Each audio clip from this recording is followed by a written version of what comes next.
Hello, you're getting me live on location from what looks, I admit, like my shed, but it's not my shed, it's my summer house, okay?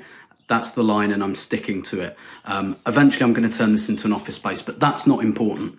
What's important is I've just come out of Jonas press conference, and I wanted to do a little video initially just on Tobin Heath leaving the club this year, and I will go into that, but there was quite a lot in Jonas's press conference that I think is really worth going into actually. But let's start with the Tobin thing, because it was announced on Thursday morning that Tobin Heath has left the club. Now, she was on a one-year contract anyway, and she picked up a hamstring injury in training. It's going to keep her out for the rest of the season. So the decision was made for everyone to just part ways, and Tobin's contract has been ended slightly early.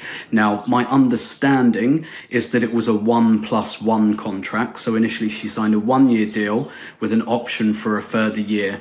I don't think since Christmas that further year has ever really been on the cards, and it's purely because of Tobin's fitness.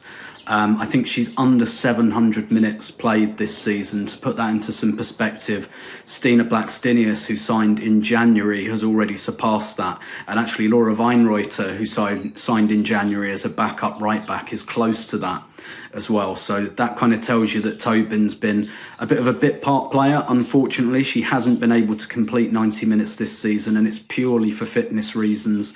She's had 3 or 4 hamstring injuries, issues with her knee, and we know that Tobin as a player has had quite a lot of injuries during her career, and unfortunately it just hasn't taken off for her at Arsenal for that reason. She just hasn't been fit enough, basically, and that kind of started last season with Manchester United, where she missed really the whole of the second half of the season.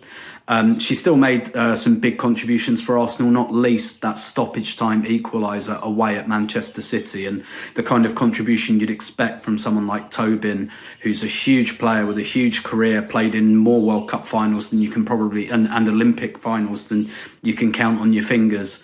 And a huge kind of contribution. And Jonas was asked about this today, about the decision to end her contract early. And he said basically it was a decision made with the player in mind. So his words were, what would put Tobin in the best possible position to get back on the pitch as quick as possible. And that was to return back to the US. So nothing more, nothing less.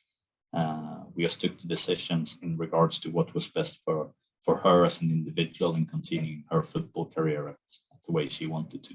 Hasn't really worked like I think we all wanted it to for Tobin coming here, and it was such a fairy tale move as well, because Tobin, you know, has been very upfront for many years about the fact that she supports Arsenal. She'd come to the Emirates Stadium as a fan and said, you know, she really connected with Arsene Wenger in particular and his vision of football, which made her really become quite a big Arsenal fan even when she was in the US. So the fairy tale probably hasn't really taken off in the way that we expected, but one of the things Jonas talked about was her off-pitch contribution. Now, I think one of the reasons that she was brought in is not just because of her quality as a player, but because of her experience. And Arsenal were competing with Chelsea for the title this season and for other cups as well.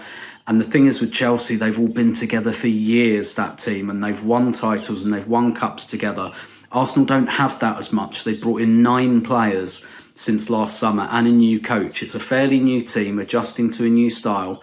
And I think what Jonas wanted was to bring a real winner into the group who'd been there and done it, and, you know, won World Cups and Olympic golds and league titles and things like that. And Jonas was talking in his press conference today about her contribution off the pitch, and he told a story about, which I think he told at the time as well, when Arsenal played Brighton in January and Arsenal were 1-0 down at half-time, and it was Tobin in the dressing room who said the words kind of, "It's better when it's difficult."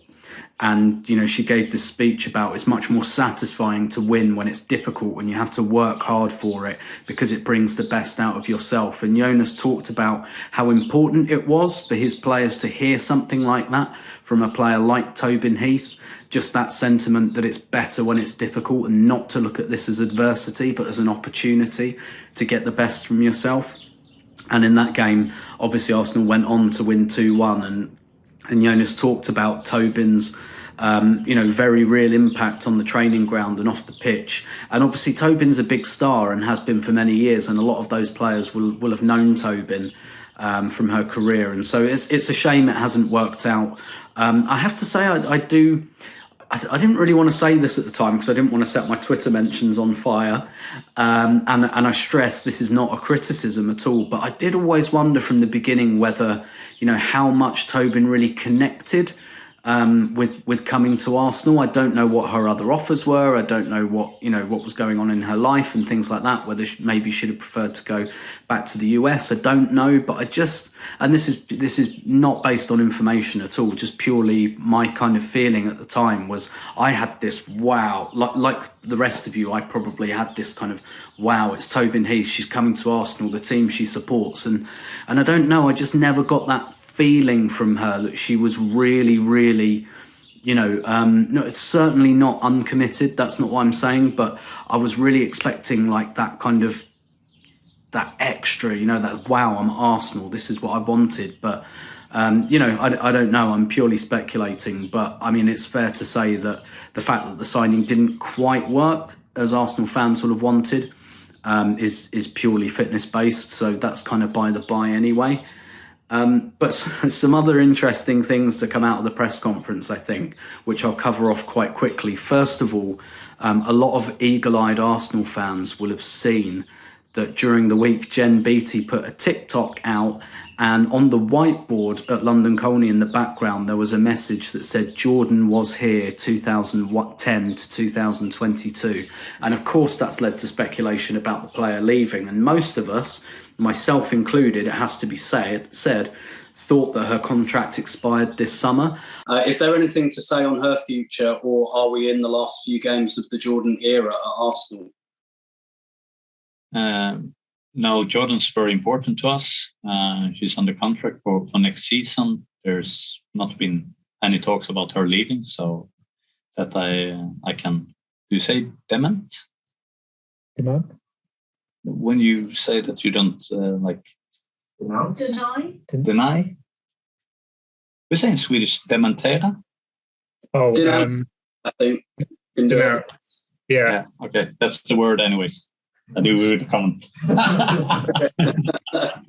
So from that, it doesn't sound like Jordan's going anywhere next season. Of course, things can change, and of course, managers don't always have to tell the absolute truth in press conferences, or they don't have to give you all the details. But that sounds quite reassuring, assuming, like me, you really want Jordan to stay and really think that Arsenal can get more out of her. Particularly, I think if Vivian Miedema leaves, I still think in that midfield there is absolutely a spot for Jordan to play a bigger role than the role that she's had this season. And I think another thing to cover off was Jonas's comment about Chelsea, which some of you may have seen on my Twitter feed. I know a lot of Chelsea fans saw it. Now, let me stress, this was the first question and the first thing he said in the press conference, Jonas. So I think it's fair to say he wanted it out there and he wanted to get it off his chest. But we asked him on Sunday whether he'd watched the Chelsea-Tottenham game on Thursday. He said that he wouldn't, that he was going to spend time with his family and he might catch the second half, but he'd watch it after the fact. Because, of course, Arsenal play Tottenham on Wednesday night, and he said he'd watch it for that reason. But someone from Sky Sports asked him what he thought of Chelsea winning on Thursday night, and obviously that taking them a step towards the title. And his first answer was, for me, I didn't focus on Chelsea when they were rearranging all their fixtures out of January. So Sam Kerr didn't have to miss any games because of the Asia Cup. I don't focus on them now either. I just focus on Arsenal, get as many points as possible, and then we see where that leaves us in the table. I think when that's the first thing a manager says in a press conference, it's fair to say he wants it out there. And for those of you not aware of the context, Chelsea had 2 games postponed in January during the Asia Cup when the Australian players would have been away competing in the Asia Cup. And of course, Chelsea also had Ji So-young, Korean midfielder, competing there. Arsenal had their 3 Australian players, Caitlin Ford, Steph Catley and Lilia Williams, as well as Japanese midfielder Mana Iwabuchi away at the Asia Cup during January when they couldn't count on those players. And Jonas it's something he's talked about a lot this season, but he talked about his disappointment and the lack of transparency over reasons for games getting postponed. He pointed out that Arsenal haven't asked for a postponement at any point this season. His quote was, "We're a football team, playing football games is our business." And he said he felt that a big improvement that the league needs to make next year is, first of all, greater transparency over postponements, and second of all, rescheduled matches being played as quickly as possible. And there is no doubt that he feels that Chelsea gamed the system a little bit, having a couple of games called off in January, while Sam Kerr, their star player, would have been away at the Asia Cup. And it's fair to say he wanted that off his chest. So a little shot fired, I think, at both Chelsea and the FA there. Personally, I'm a messy bitch. I love the drama, so I'm all for it.